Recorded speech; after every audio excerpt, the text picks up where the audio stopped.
what's true. Breaking down the news, he's reacting for you. They smile in your face all the time, but Big Pink's here to set it straight. Hit like, drop a comment, and subscribe to Big Pink with a real news vibe.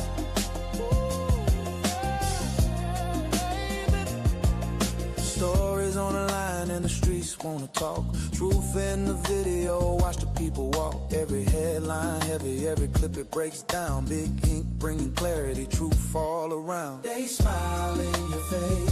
Oh yeah, but the lies can't hide from the light today.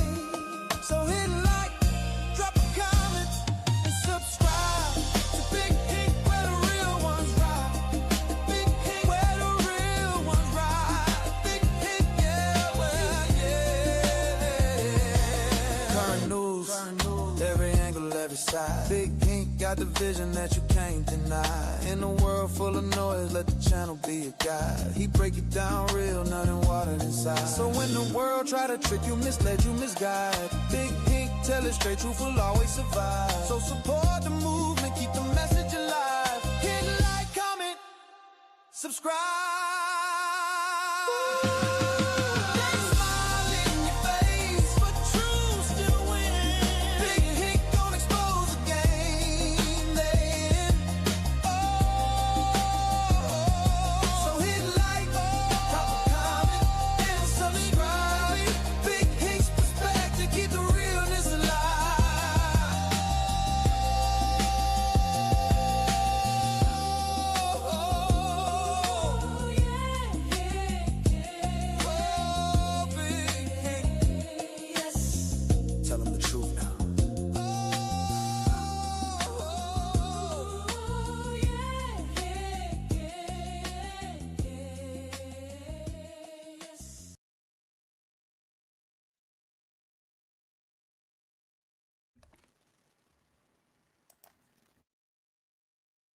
Happy Wednesday, happy Wednesday, happy Wednesday. Welcome to the basement. Guys, we at it again. As y'all know, in June is Men's Mental Health Month. And I was challenged, I was asked, we need to start doing this more often. Okay, cool, no problem. I'll do that.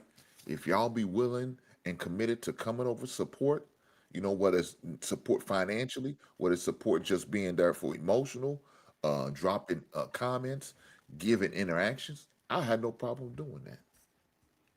I even dedicated myself, I said once a month, the first Wednesday of every month, I will be willing to do this. Matter of fact, I got my guy, he's in the back, he's getting set up. Tez, he's committed to been coming over with me, rocking with me. But because we want to see men be better. We want our community to be better. We want to see our lives better. Our wives want to see our ladies wants to see that. Our family wants to see us be better as men. Not as individual, but as a collective. And in order to do that, you got to get your mind right. Let me say this. Welcome to the basement, where real conversation builds strong men, strong families, and stronger communities. In order to do that, you have to make sure that you on the right track, the right path, and however way you need to get there, then you need to do it. Well, that means hanging out with a bunch of guys, having good, honest, forthright conversation, then do that. If you have to go seek professional help, then do that. Spiritual help, then do that. I'm always encourage every man to get some physical help. Working out, eating right, eating better. Challenge yourself, going to the gym, exercising, walking your neighborhood. I know everybody maybe can't afford a gym, but there's things you can do within your home to help your own, to build you up, to make you build confidence, to help you build confidence. Go out here and touch grass. Enjoy life. Engage with people. Those are things that can help you, build you, and strengthen you. I appreciate every last people that come over. Do me a solid. Hit that goddamn like button. Push the goddamn button. Push the goddamn button. Push the goddamn button. With that being said, I just want to once again say welcome. I appreciate every last one of you guys being here.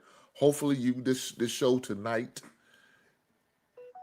is beneficial to you. Hopefully, this show tonight is going to be able to help you, inspire you, encourage you, uplift you.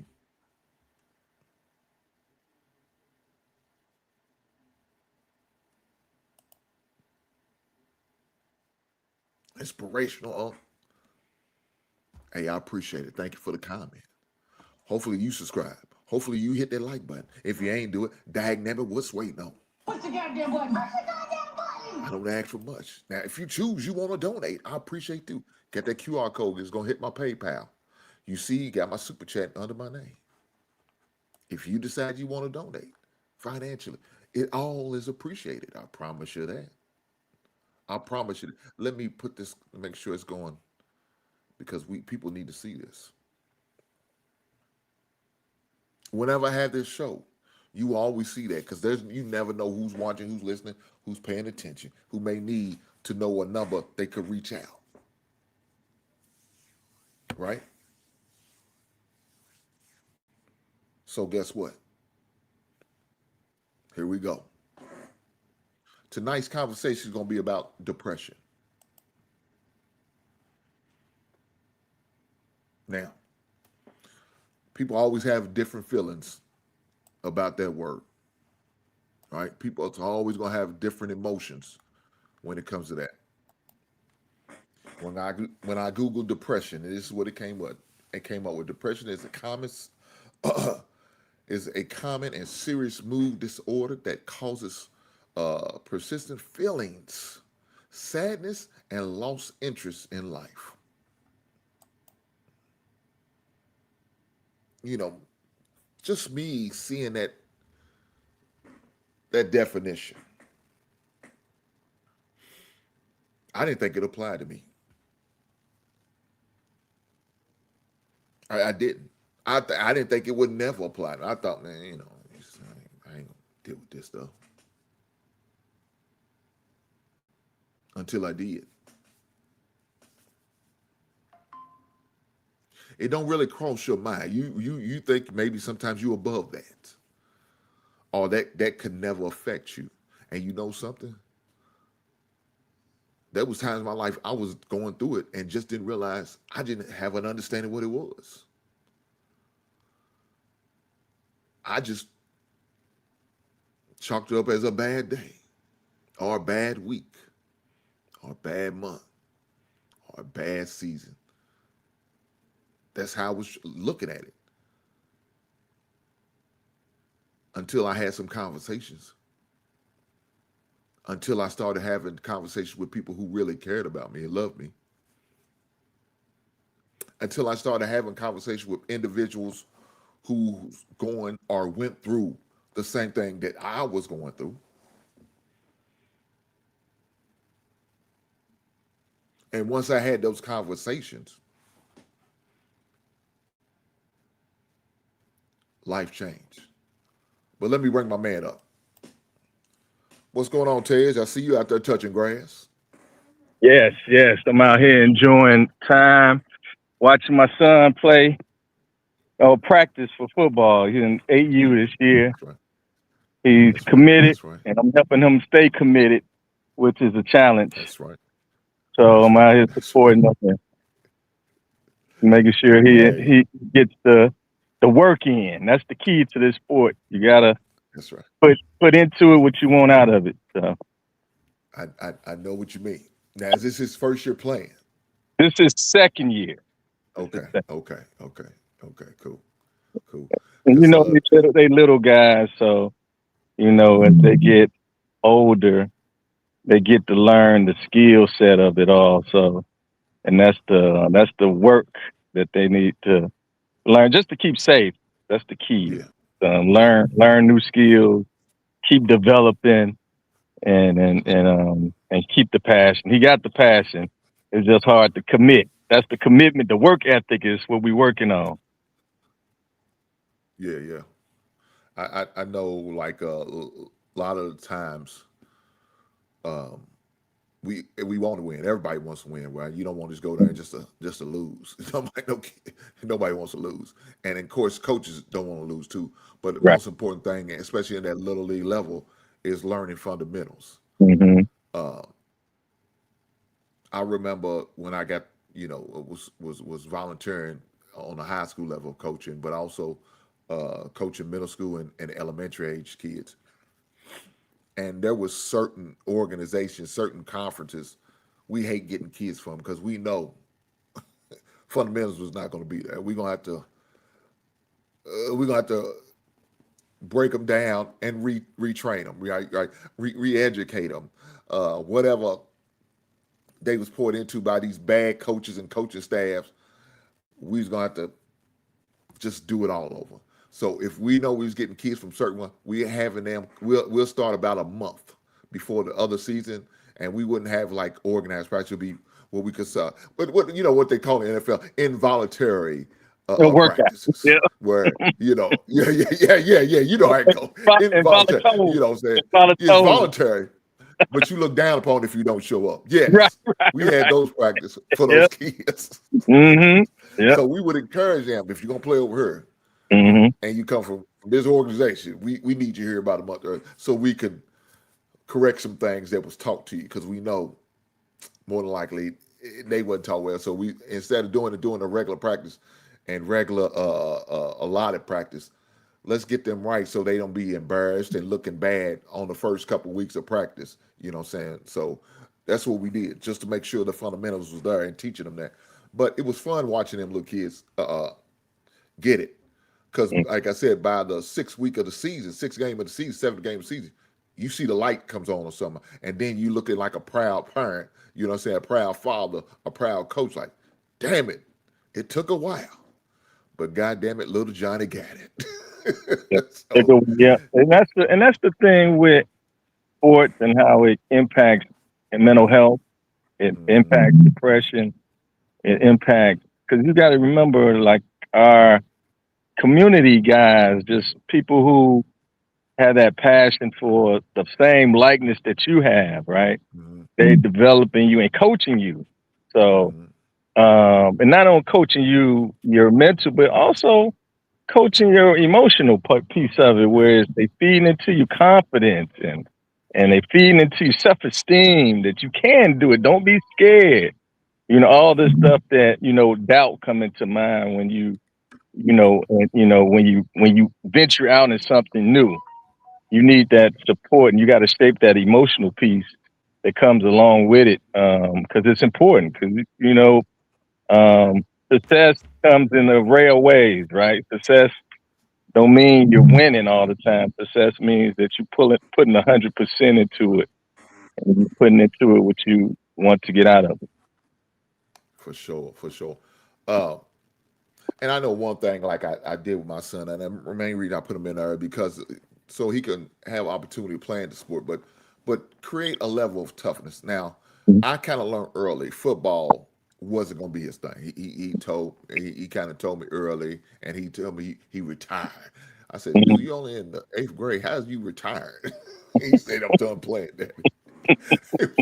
I said, "Buddy, I just wanted a couple years out of it. I knew basketball was his sport. I knew he loved basketball, but I wanted to create a level of toughness and putting him in their football created a level of toughness for him. So when he got on the court, him taking the bumps and the pushes and the fouls, it wasn't a big thing to him because he's already used to the contact because he played football. So that's no big thing. And that's the only reason I did it. I told him I just want 2 years out of it.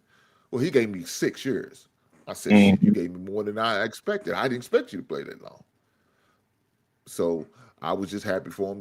He got the opportunity to play and then, and moved on from there. But, uh, as you know, I shared with you the theme of the show is depression, right? Mhm. And I want to show this video, being that we are talking about football, and I think it really ties in to somewhat what you were saying and all that. But let me play this clip. Make sure it's the right one. Here we are. It's kind of lengthy, guys. Just be patient with us. But it's it's well worth it. Check this video out. How you feeling today? I've definitely had better days. You want to talk about it? Yeah, but I kind of don't. Okay. It's one of it's along the lines of it's something I think I've been dealing with my whole life, and I'm just struggling with accepting how it's playing out right now. I moved to Texas after I was done playing, and I was pretty unsure of what I wanted to do after I got done playing ball. I ended up finishing up or starting the process of finishing up some of my schooling. There had some workouts for guys who were finishing up their career. Did that for a little bit, but I found myself being just negative, you know. Kind of like, you know, people were trying to get back in the league, and here I was, you know, done with it, and pretty just unsure of what I want to do with the rest of my life. What was that like, from being an athlete full time to actually working a traditional job at that point? Man, it was so I ended up getting an incident in Louisiana, then I ended up going to jail for a little bit for that.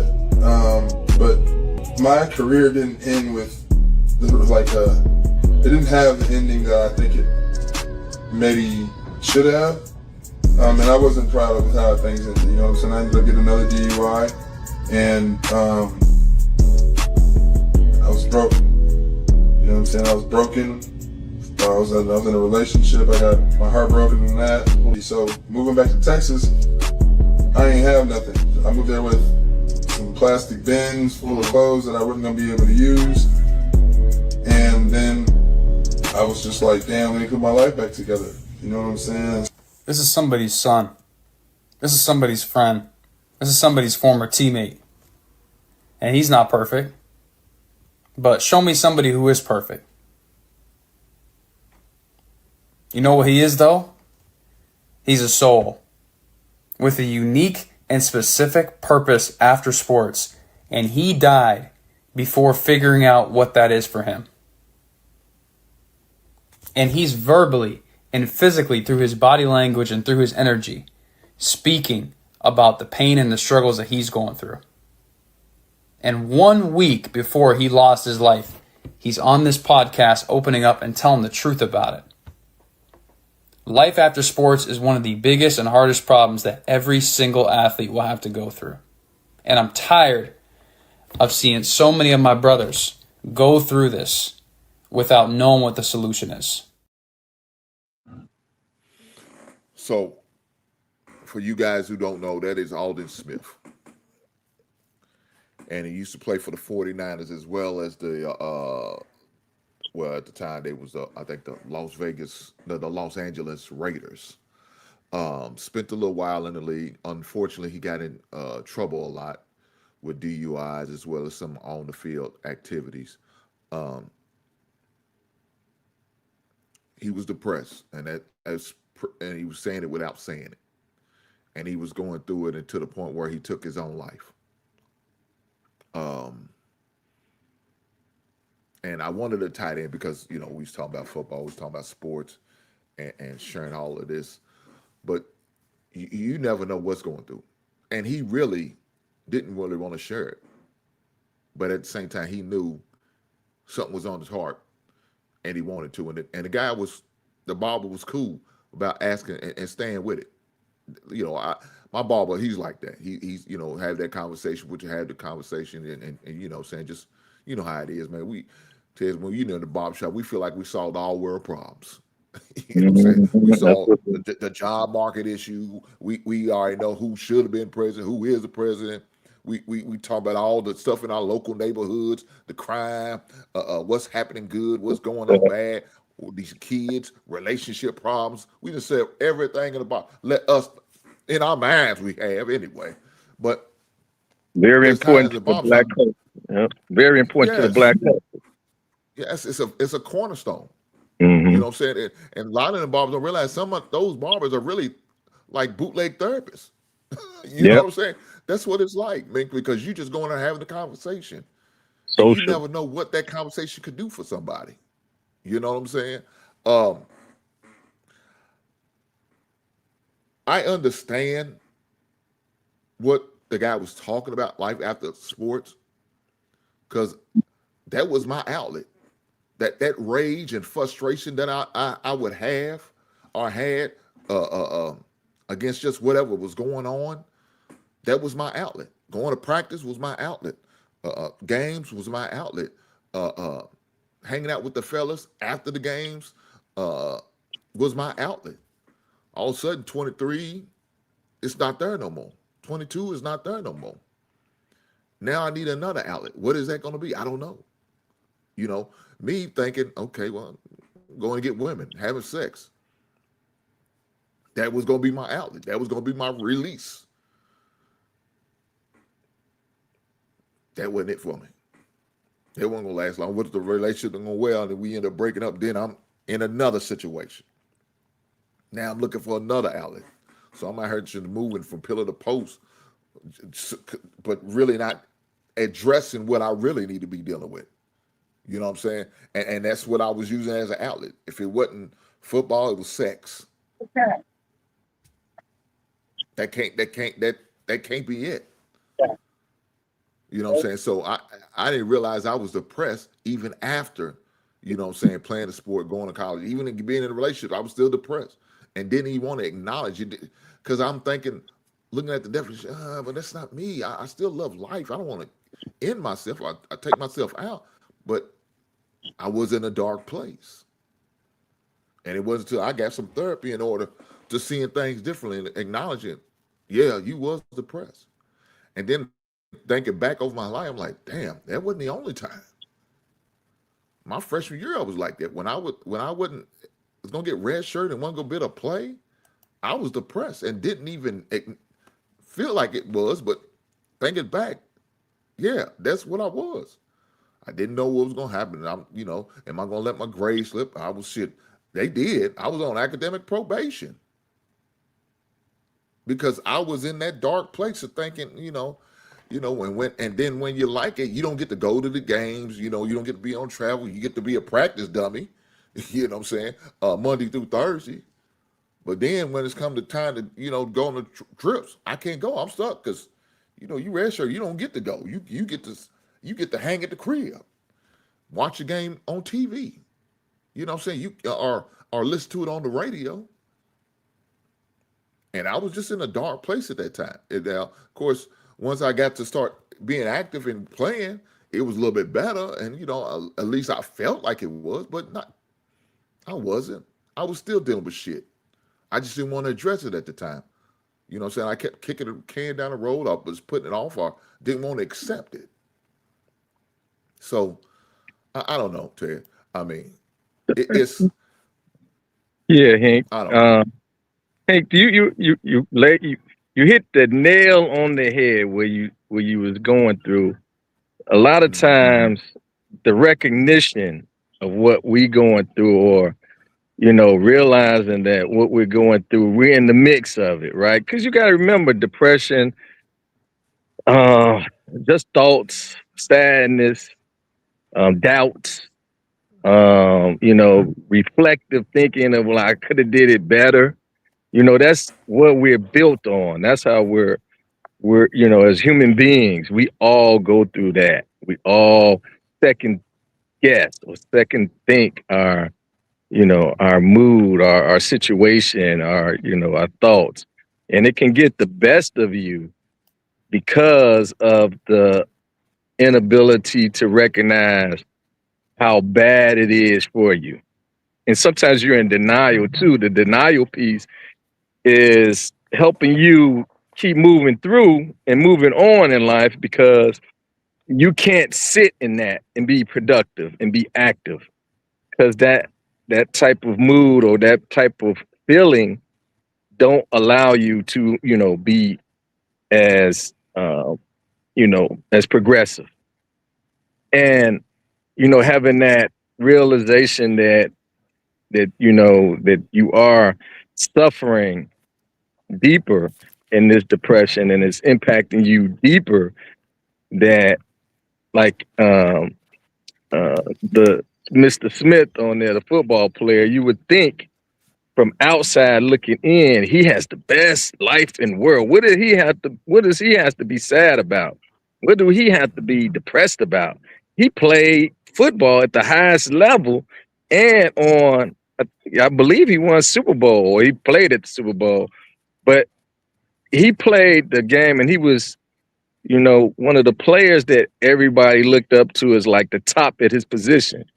So from outside looking in, and this is the type thing that a lot of people think too, they're like, well, that's how I'm being judged. And that makes it worse, right? Because people from the outside looking in, we're like, what do you got to be depressed about? What do you have to be sad about? Why do you have pain? You shouldn't have pain. You got the best life.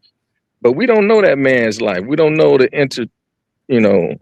tangles of what's going on. From, he mentioned being heartbroken.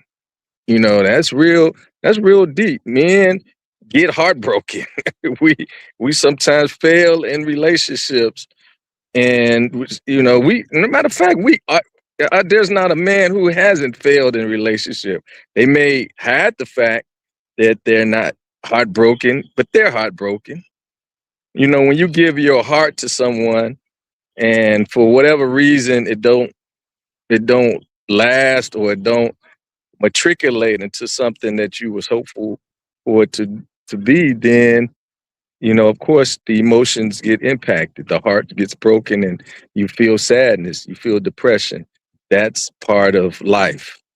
And the strong ones, they're ones who deal with adversity and able to handle that because it's inevitable. You're gonna be experiencing a lot of that,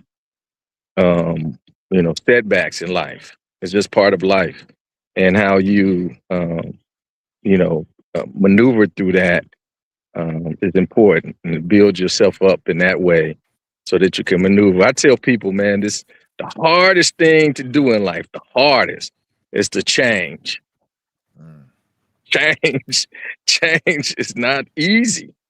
Change is not, even for the best, even if it's for the good, it's hard to do, because we get comfortable in doing one thing, and then we're on autopilot. But in order for you to deal with a lot of this stuff, you have to change. You have to change the way you do things, the way you think, the way you maneuver a lot. It's constant changes. It's constant changing. And that's the hardest thing that anyone that you can do. And it takes, you have to be intentional about it. You got to be purposeful about it. It has to have purpose. People don't change just for change purpose.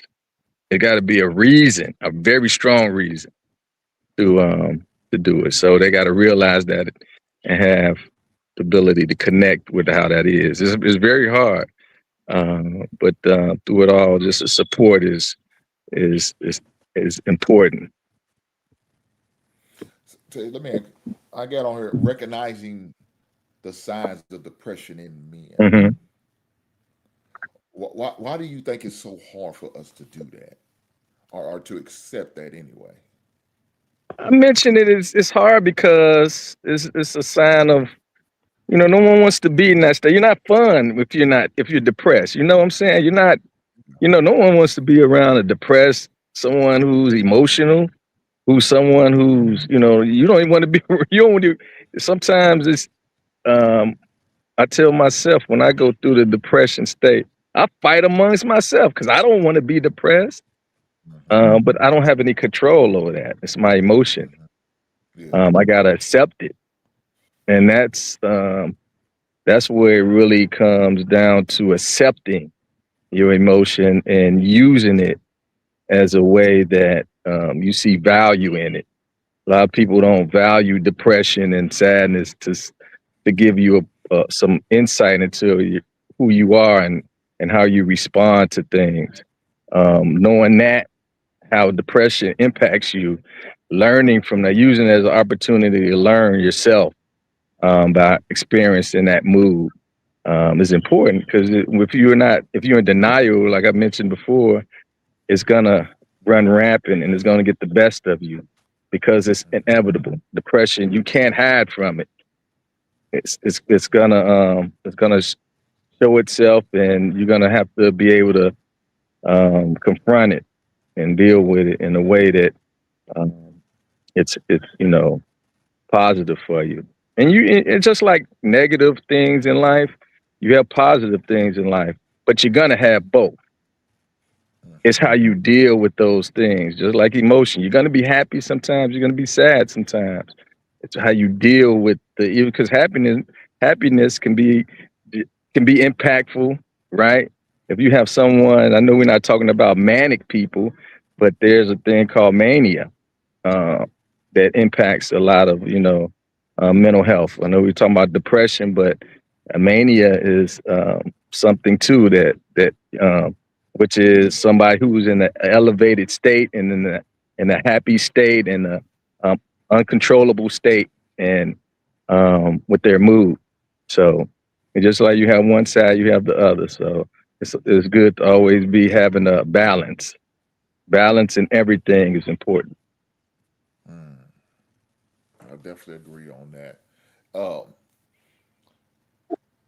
you know, when I was going through that challenge, it felt like it was no end. You know what I'm saying?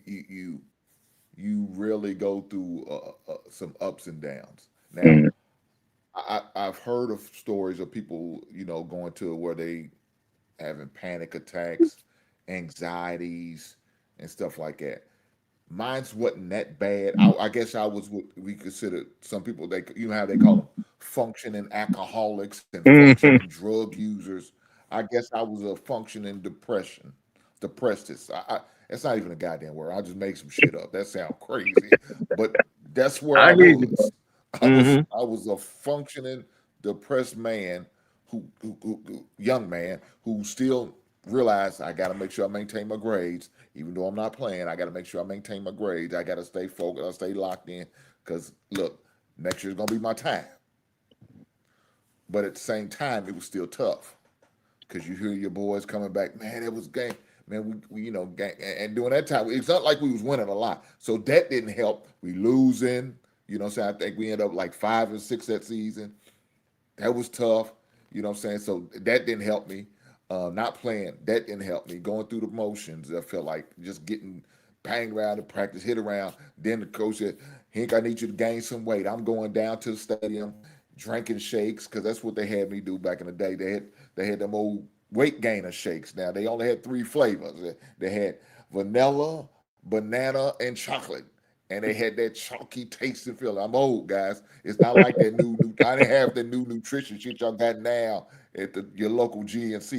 We didn't have that. You had the 3 shakes, the weight gainer shakes. And like I said, they taste like a powdered milk. It was bad.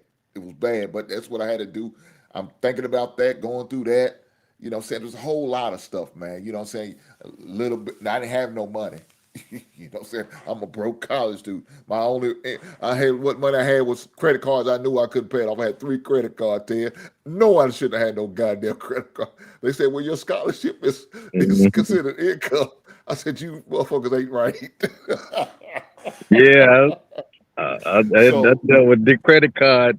I'm still yeah, yeah, dealing you with know how credit it go. card issues. Dealing with that shit, man, it was just bad. It was just bad. But thank God I made it through. You know what I'm saying?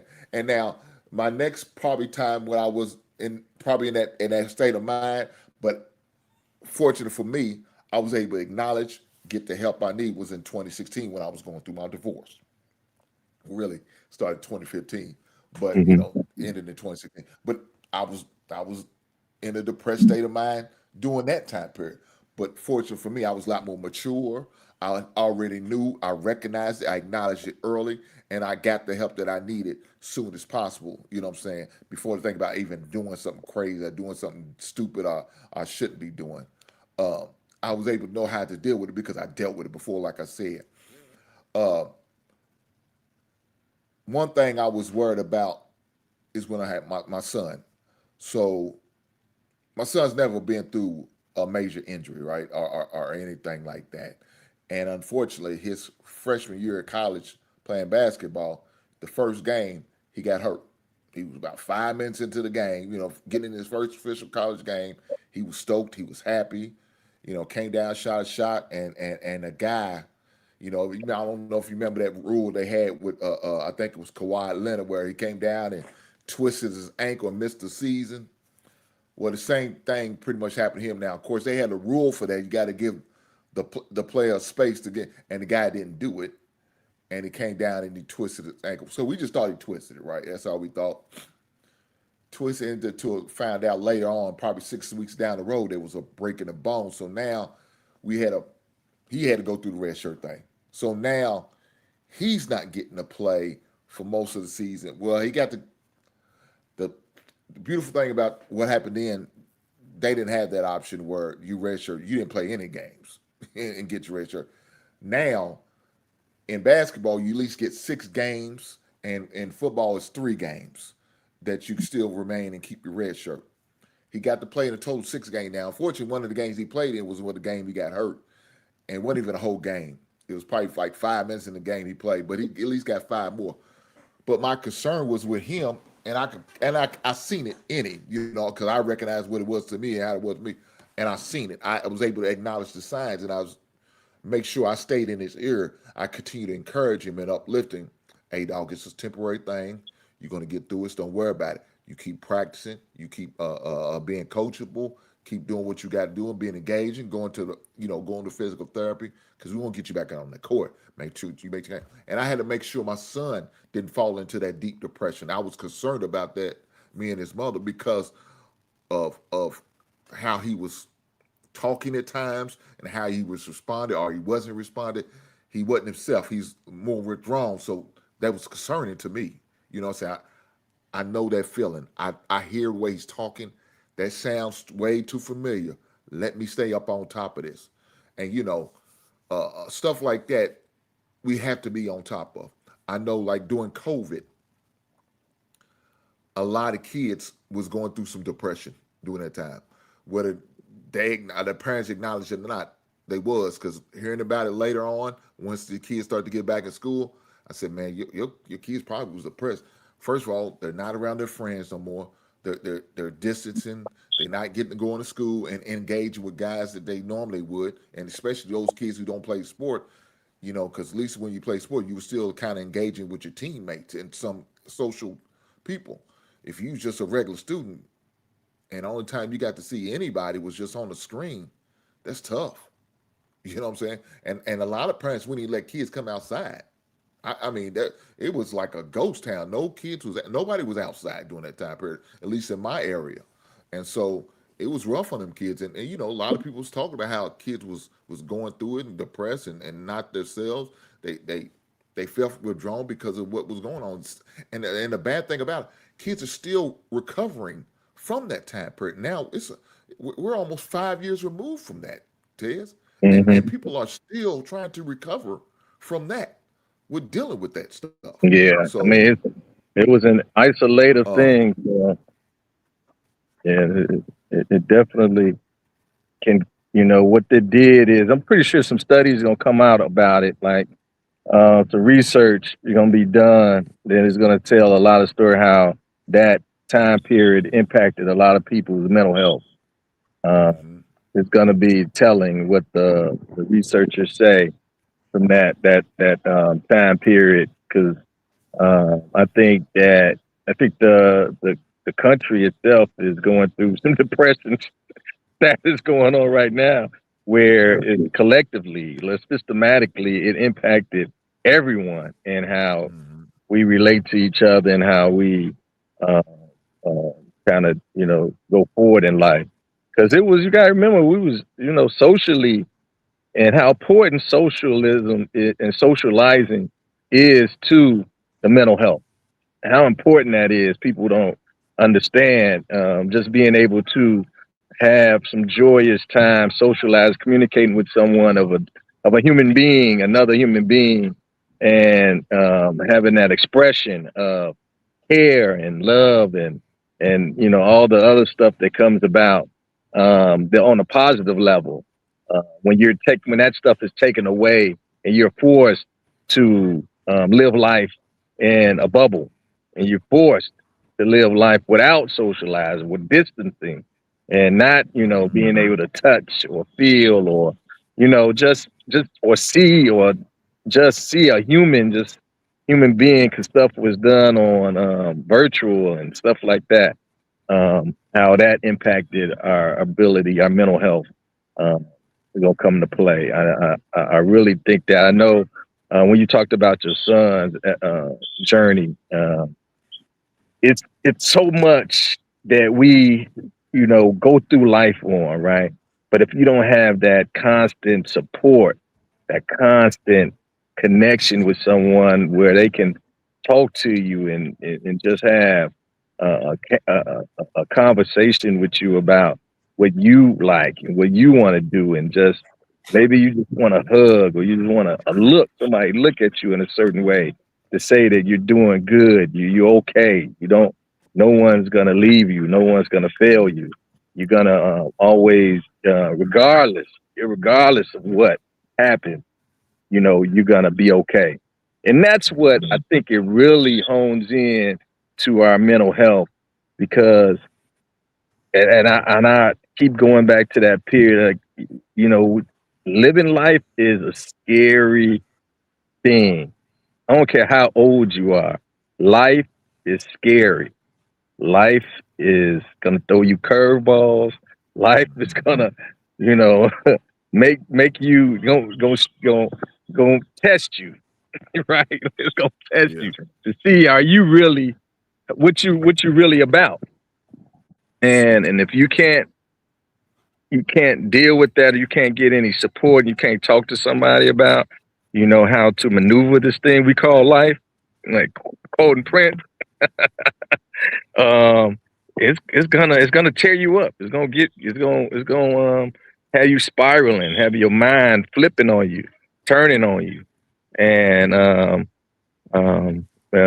so it's always good to. You had mentioned something when you talk about you didn't know how you did it, but God, or you can only thank God that you went through something, and that's enough, right? Mhm. Yeah. Spirituality, how important spirituality, and you know what we do. We got to take home this to that too. I'm not saying you got to believe in God and you got to believe there's a higher being or whatever, but there's a spirituality out here that exists, and we got to we got to lean into that sometimes, because a lot of things we just can't control. And 99% of things we just can't control, and it's okay. It's okay. Yeah. You're not gonna be able to control it, but you're gonna have to lean into somebody who can, and you're gonna have to place that stuff that you're going through in their hands, and just know that they got your best interest, you know, uh, at stake. So um, it's not you know we need each other. We need. That's why I say how much family is important, community is important, us coming together, because you got to lean on your brothers sometimes to get through. You can't carry the burden or carry the load by yourself. You got to sometimes, take honus to that. You can't be the rock that you want to be, that you need to be. It's just tough. And it's okay to say, hey, I can't do it right now. Can you help me, my brother? Can you let me I just need a break. I just need a break. Just 5 minutes of your time just to get this off my chest, to tell somebody what I'm going through, because I can't hold all this on myself. I need to release it. So um, And it's funny you said that, because that's my next question on here. Why so many men hide their mhm, feelings? You know what I'm mhm, saying? Um, trying to break the stigma around asking for help. You know what I'm saying? Why is it so challenging, so hard for us men to do that? Now, I can tell you why. From as far as for me, it was my pride. My mhm, pride didn't want to admit I was depressed. My pride didn't want to allow me to think, looking at the definition of it. Oh, I ain't dealing with that. I ain't doing that. It's not that to that extreme. I'm just having a rough month. That's it. But all the while, yeah, I am. Because I did lose interest in certain part of life. You know what I'm saying? I really didn't want to hang out, kick it, and do all that. You know, and I was sad. I was feeling sadness and anger and frustration. I was dealing with all that. I was dealing with. Now I'm thinking, um, well, when I'm thinking depressed, oh, they just looking to take themselves out. I wasn't to that extreme. Doesn't mean I could have. I probably couldn't got there if I kept going down that road. I easily could have got there. I easily could have been looking like it's not worth it anymore. If I didn't do what I needed to do as far as seeking help, easily, because that's how bad it was for me for a whole year, a whole season. I was just, man, fuck this, man. I'm sick of this shit, and I, I I could just remember saying that to myself, and that mate, nah, Hank, you good, man, you good, man. It's gonna be all right. You gonna get your chance. And I'm thinking, yeah, y'all saying that, but y'all freshmen, y'all came in with me, but y'all getting to go, y'all getting the activity. You know what I'm saying? Y'all getting to play special teams. Y'all getting to go on the road. Y'all may not be playing, but at least you get to hang out and do all that. I'm stuck. I'm here. You know what I'm saying? I'm not active like y'all active, dude. I can't. Y'all at least get the opportunity to show the coach that you could at least maybe get into the rotation. You know what I'm saying? Well, we had a thing called take the job, take a job Tuesday.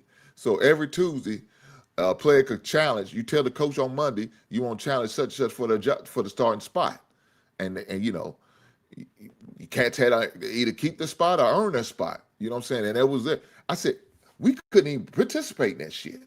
I can't participate because I'm ready. I'm just sit on your ass, just be the practice. Hold the bag, get the water, get smacked on if you're part of the, running the goddamn second and third string teams.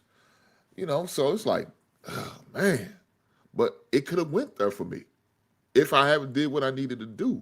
So my pride was holding me back probably the most from really seeking help. But it wasn't to the point where this girl said, yeah, I don't like the way you moving. I don't like the way you talking. I'm like, how am I talking?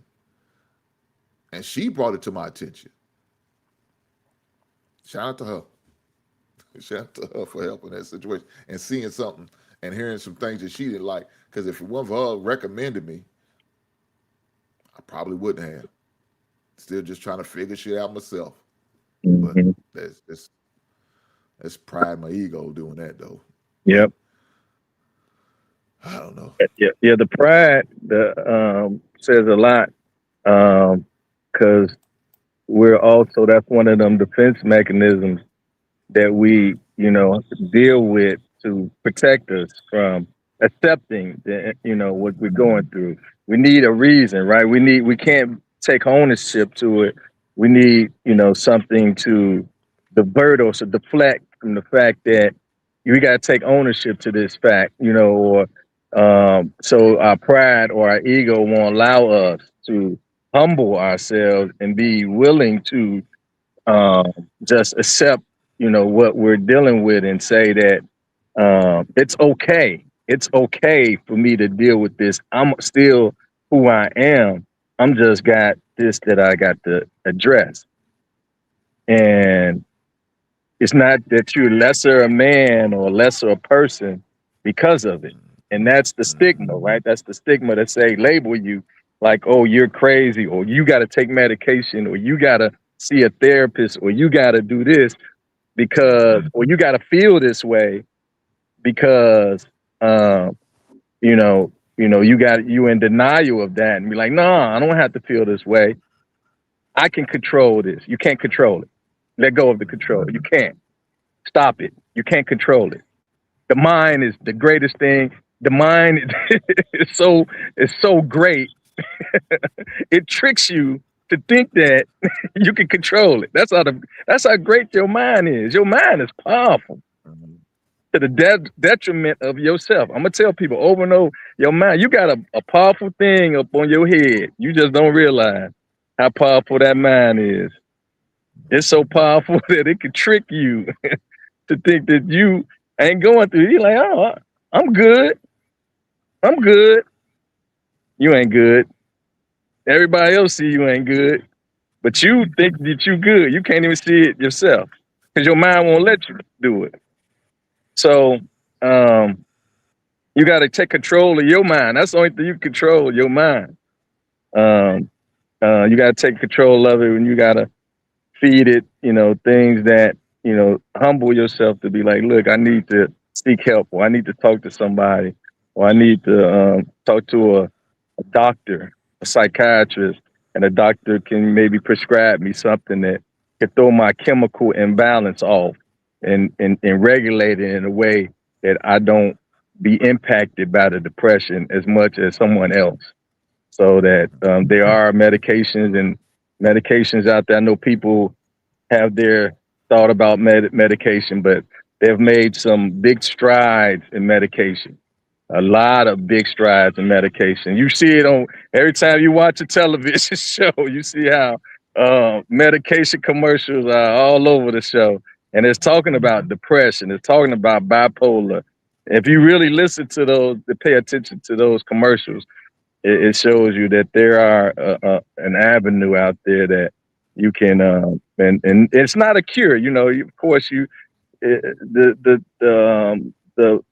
the depression that you're going through, you're just gonna have to cope with. The medication helps with the symptoms that come along with the depression, and it can help you deal with that a little better.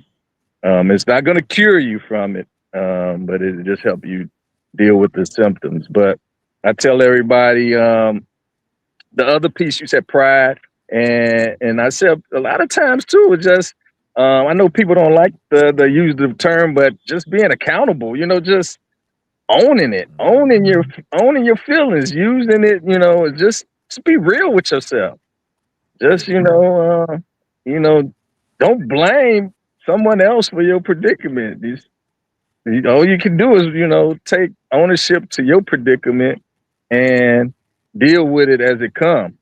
Because what I tell people, you may complain if somebody else caused you or this pain or caused you this suffering that you may go through. But guess what?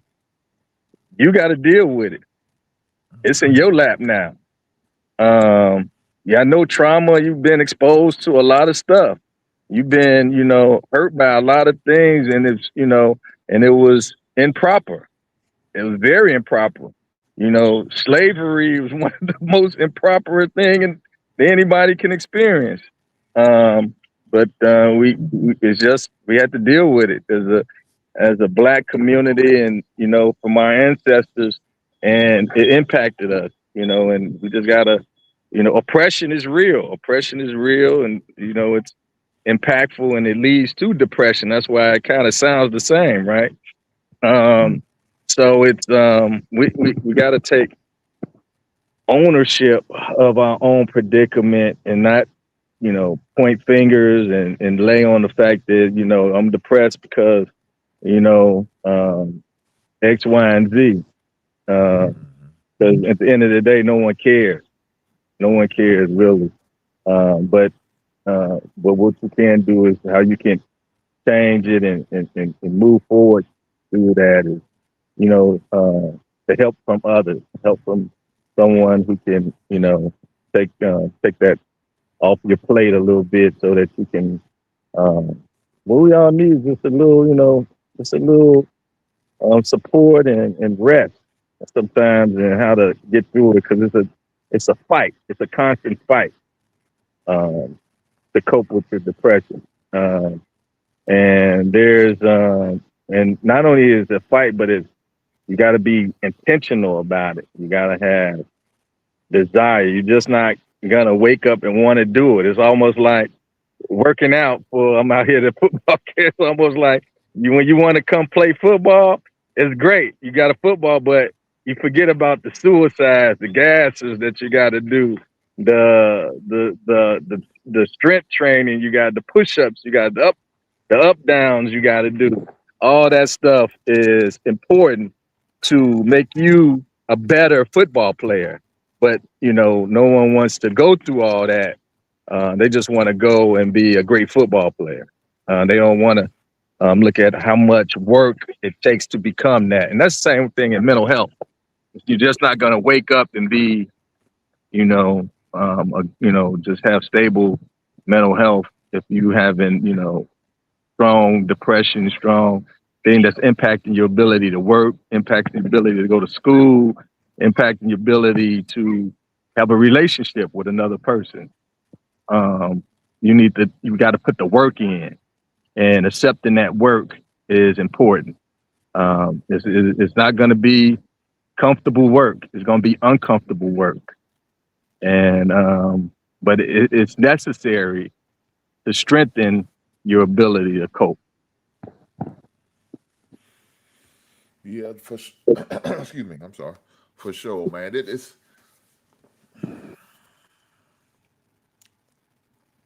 hearing people talk about it and sharing their views on it. It's really interesting. Now, from thinking back to where I was, um, on how individuals tend to cope with it. You know what I'm saying? How do they handle dealing with that? And are they really being honest with themselves when they say, "Man, I'm just just having a bad day," And I listen. I just sit back and just listen to people. I just sit there and listen, like listen to the word choices. Like, okay, why is he saying? Why does he use that word? I'm just having a bad day. Is he really just having a bad day, or is he saying something without saying it? Mm-hmm. And so, what I'm saying, depending on you, like you said, that your relationship with the individuals, right? And it really depends on that whether you could kind of just go on and kick the door and like, man, what's really going on, dog? What's really happening? You know what I'm saying? Some people, like I said, as far as men, we're not the most vocal people as far as sharing our feelings, right? That's not us. We rather tough it out, hold it in, because we don't want to be looking soft and weak and pathetic and stuff like that. And that's what people think of when you think of stuff like that. Depression, anxiety, and all of that stuff. You think of he's weak, he's soft. You know what I'm saying? He ain't tough, and that's really not the case. Some people just going through some shit, man, and they just don't know how to figure it out, and they really don't know the right words on how to communicate it. You know what I'm saying? Um, that's why I forever would encourage and encourage brothers to get some therapy, man. Whatever form of fashion that is for you, whatever means of therapy it is, whether it's spiritual therapy or just a professional help. I will always encourage it on a regular basis because I know a lot of brothers out here suffering. As black men, we suffer just being black men. Going outside, dealing with the world, dealing with society. That shit tough. It ain't easy.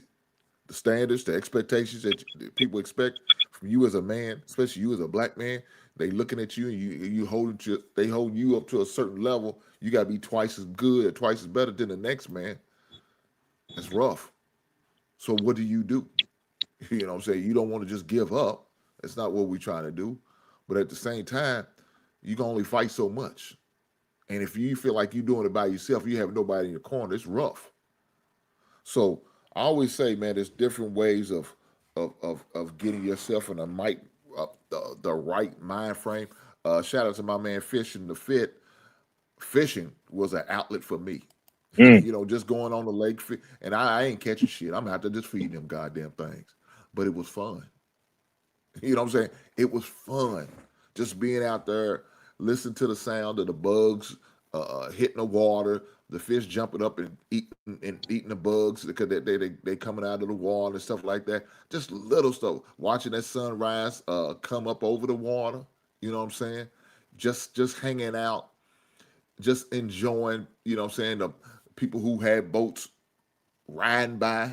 You know what I'm saying? People just sitting on the dock, just chilling. You know what I'm saying? You up there lighting a little fire.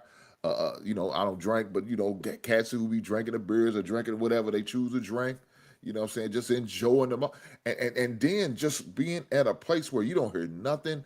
Everybody's pretty much quiet. It's just the sound of nature that does something for you. You know what I'm saying? My man said the gym as well. I agree.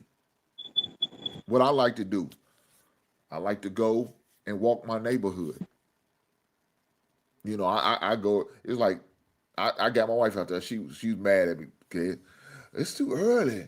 I ain't up yet. I want to sleep in. Well, look at baby.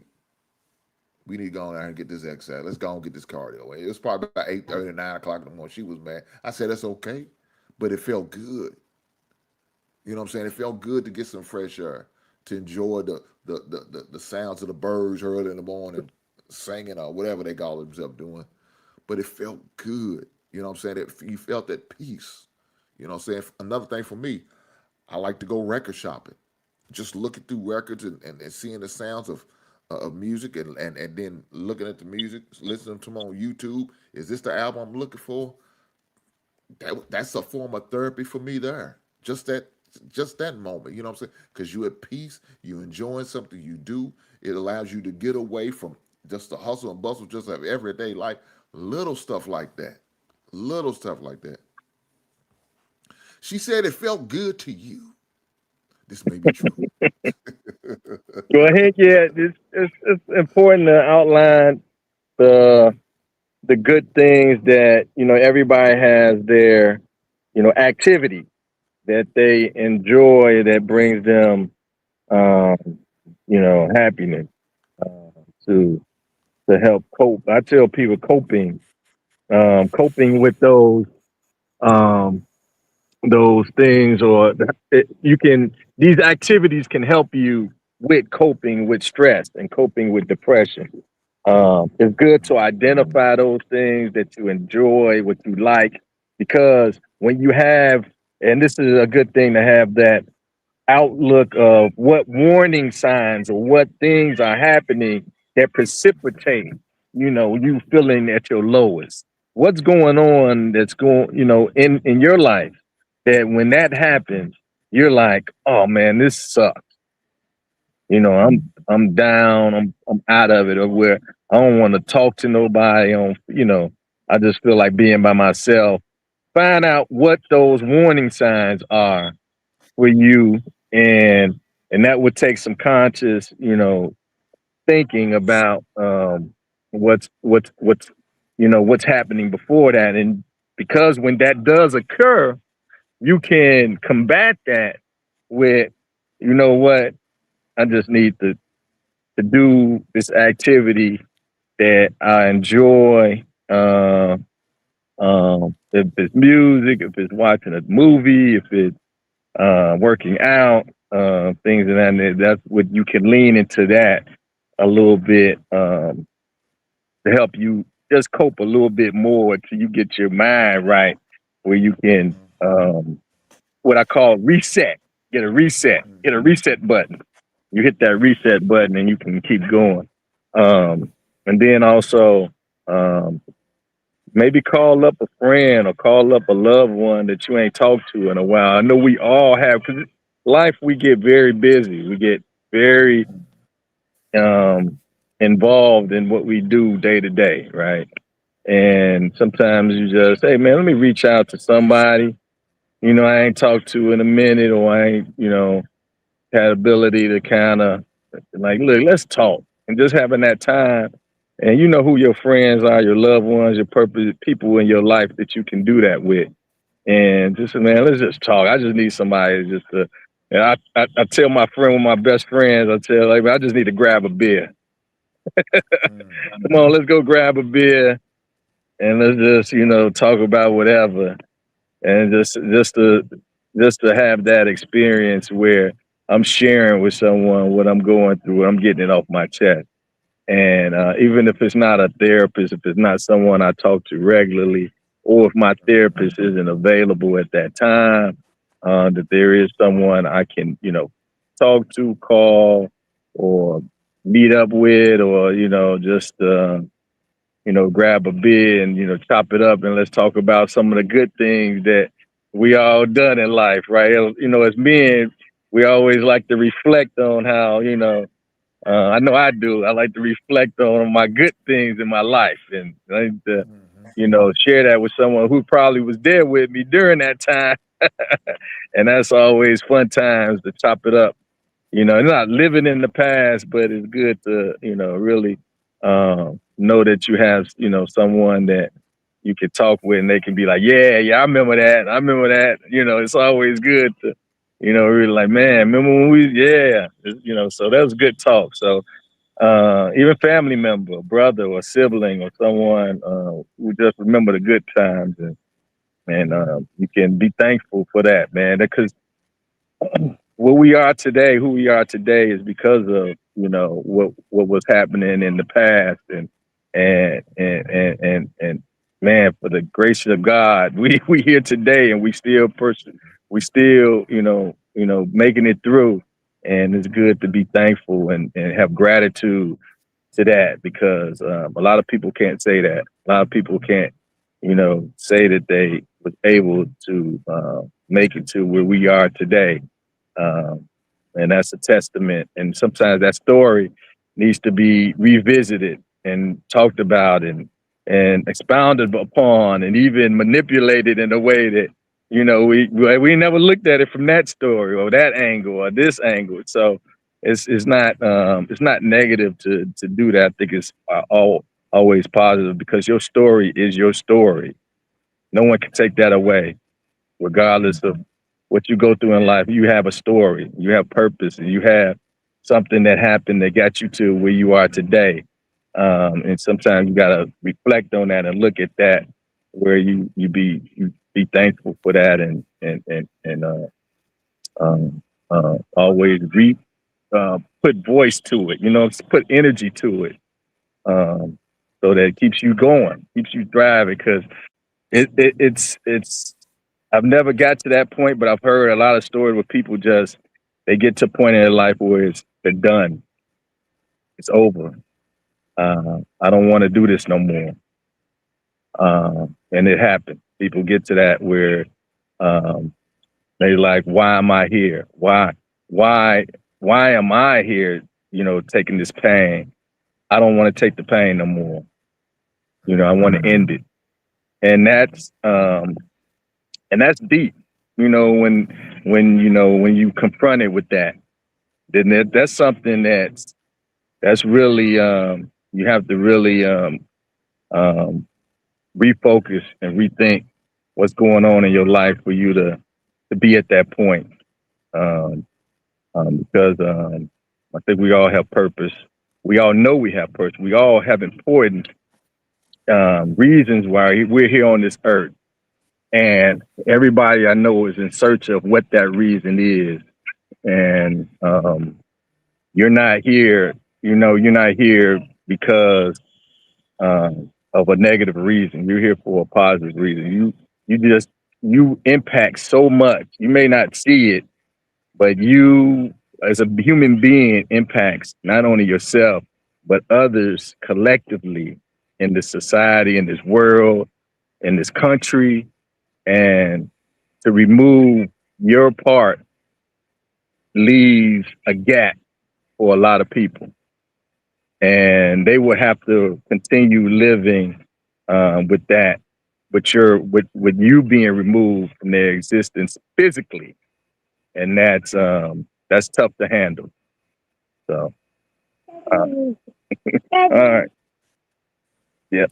My son interrupted me, but yep, No, no, you good. You good. You good. that's what I think. That's important. I'm gonna show him. I'm gonna show him. All right. Or It's my are they son doing? right here. Of course. Are they out of practice? Yep. No, they not. That's my that's my youngest son. So, Oh, okay, okay, okay. cool. Oh, man. Hey, Ted, one more thing before we cut up out of here. I know one of the things that I would also love, that would also be a outlet with me, is getting the opportunity to watch my son play basketball. The joy to seeing him out there in his element, enjoying himself, having fun, interacting with other teammates, and then coming out with the win. That was an outlet for me. You know what I'm saying? Just to see him go through that and have that fun, it allows me and it reminds me I have something to live for. You know what I'm saying? Little things like that. Being to see your kids in their elements, happy, fun, doing what they do, enjoying them, interacting. Yes, exactly. Fatherhood. You know what I'm saying? Yeah. It's a beautiful thing. It's a beautiful thing. And the reason I'm bringing this up is because next month I'm going to be on our first of the month Wednesday. We're going to talk about divorce and how that affects your mental. You know what I'm saying? How that affects us men as fathers. You know what I'm saying? How could it affect us and our roles in our kids' life, and how that can affect us mentally, emotionally, as well as physically? Because people don't realize it affects you physically. When you're mentally not right, I feel sick, man. I feel sick. Okay, but I'm not going to get too deep right now. But that's the next conversation for next month. So guys, definitely be looking forward. Um, I appreciate every last one of you guys being here, man, tonight. Give me a solid. Hit that goddamn like button.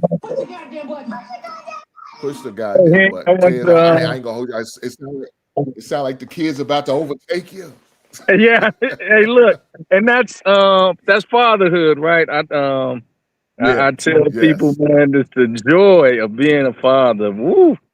I see it. I mean, it's like, um, everybody. Sometimes, I had a father.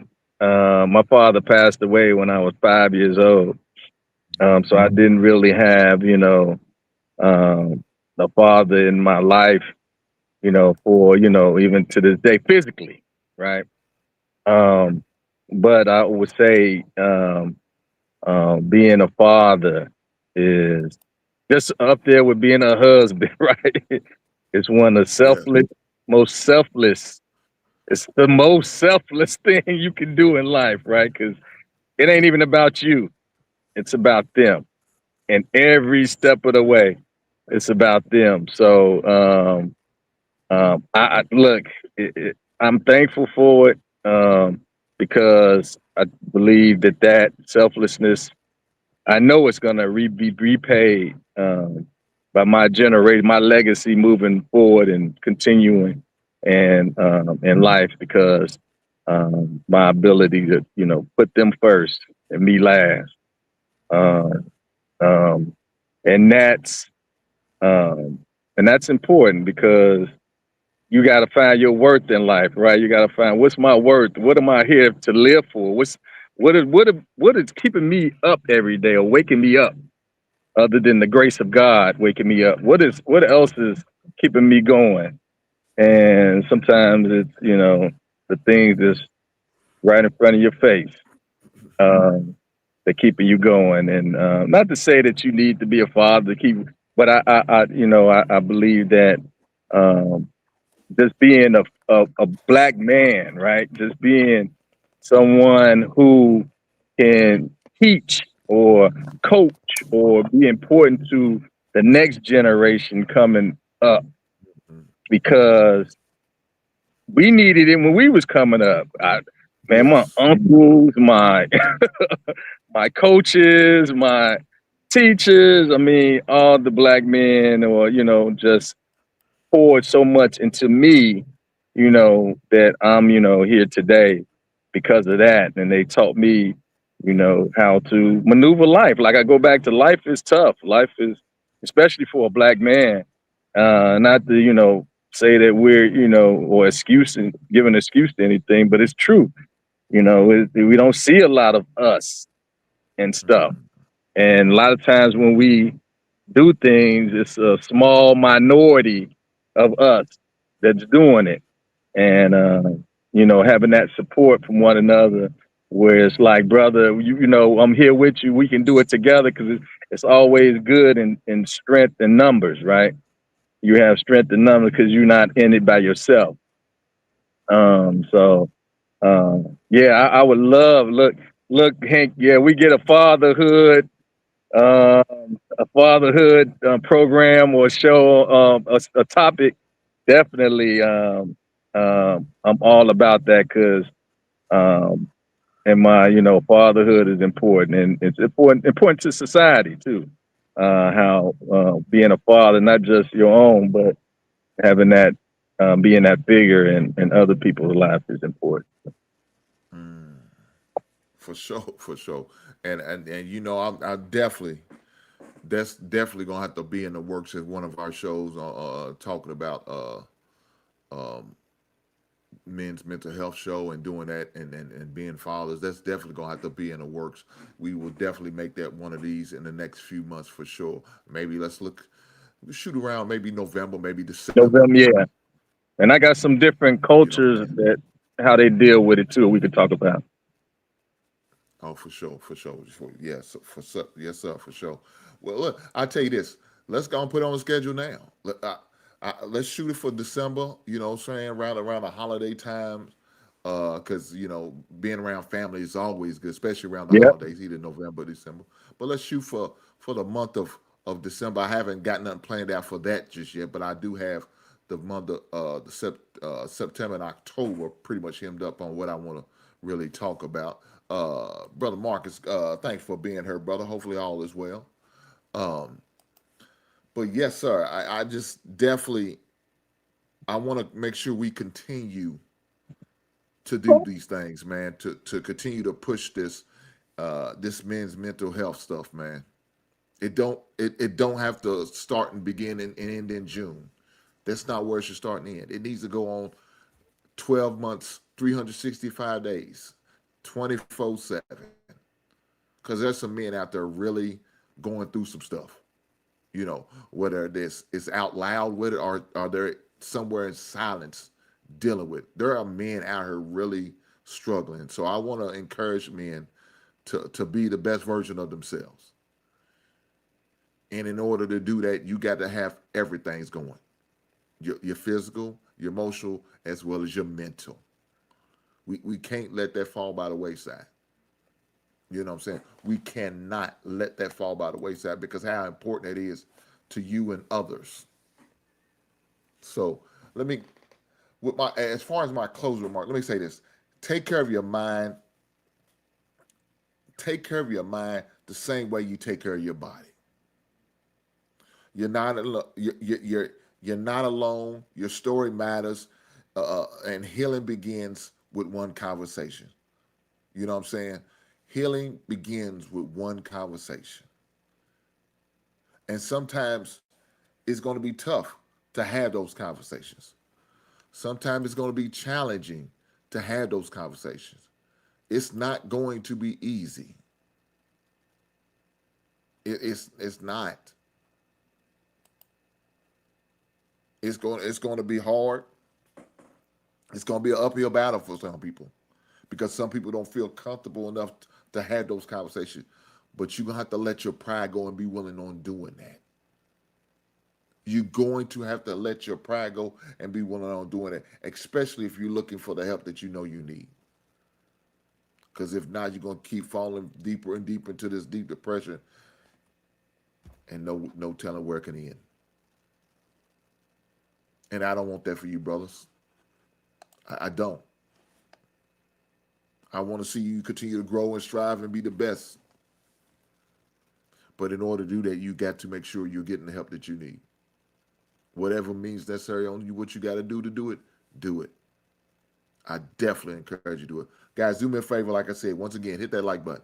Push the goddamn button. Push the goddamn button. If you're watching the show live right here and you hearing the sound of my voice, hit that goddamn like button. Push the goddamn button. Push the goddamn button. Guys, if you're gonna watch me on the replay, you didn't want to watch it live or you couldn't watch it live because you had other obligations. Right on, I understand, but hit that goddamn like button. Push the goddamn button. Push the goddamn button. Guys, if you can't stand my black ass, and I really don't give a damn if you can or you can't, hit that goddamn like button just because you can't stand my black ass. Push the goddamn button. Push the goddamn button.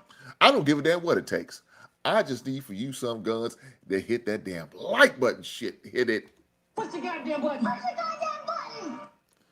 Guys, with that being said, I appreciate every last one of you guys being here. I wanted you to see you be better, be the best version of yourself. Ladies, if you're watching the show too, encourage your husband, your brothers, your grandfathers, your fathers, anybody that's man in your life, encourage them to be the best version of themselves. Get some help if need be, do the right thing, and keep striving for the best. With that being said, I'll catch you beautiful people on the next one, right?